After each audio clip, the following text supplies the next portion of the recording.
Mən Muhammed Əmin Buğranı tanıştırma. Muhammed Əmin Buğra 1901 yılı Xotan şəhərdə dünyaya gələn 1932 yılı Qarqaşda başlanğan milli azadlıq inqilabqa yetekçilik qılğan 1949 yılı 9 ayda Şərqi Türkistan Xitay tərəfindən istila qılınğanda Hindistanğa hicrət qılğan 1952 yılı Türkiyəyə gələn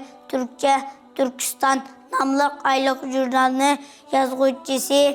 və Türkistan Avazı namlıq jurnalının çıxarğıcısı və Şərqi Türkistan tarixinin yazğıcısı 1965 yılı Ankara'da vəfat bolğan Muhammed Əmin Buğranın bütün hayatı, dinini, milleti və vətən davasını anlatış bilən müşaqqətlik ötken.